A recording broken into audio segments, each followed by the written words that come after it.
আপনি দেখছেন বিনি পয়সায় বিনোদন। গিনি অগ্নিজিৎ মুখার্জিকে ব্ল্যাকমেল করতে শুরু করেছে।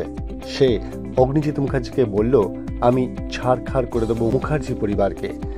সে সঙ্গে সঙ্গে একটি ভিডিও ক্লিপস দেখালো, যেখানে কৃপান আর মেহেকের এটা যে মিথ্যে বিয়ে করানো হয়েছিল সে ভিডিও আমার কাছে রয়েছে, এবং এই ভিডিও আমি গিয়ে কোর্টে পেশ করব। তখন অগ্নিজিৎ গিনিকে বলে, তুমি এরকম করো না। থেকে গিনির বর এসে গিনিকে বলে, তুমি এরকমভাবে কেন বাজে হয়ে যাচ্ছ? গিনি তখন বলে, এর জন্য দায়ী সম্পূর্ণভাবে তুমি।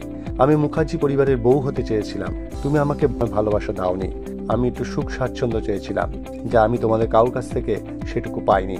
তাই আমি এই সবগুলো চড়া দামে বিক্রি করে আমি তোমাদেরকে বিপদে ফেলবো। সে সময় গীতা এসে গিনিকে বোঝানোর চেষ্টা করে, কিন্তু গিনি নাছর বান্ধা। সে বলে, ভজনকে বলে দিয়েছি, ভজন একটা লিস্ট তৈরি করছে সেদিনের যারা নিমন্ত্রিত ব্যক্তি ছিল, তারাও কোর্টে সাক্ষী দেবে।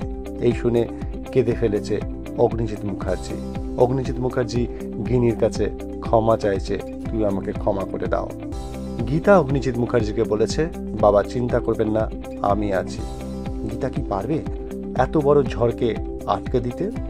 সবকিছু জানতে নজর রাখুন বিনি পয়সায় বিনোদন।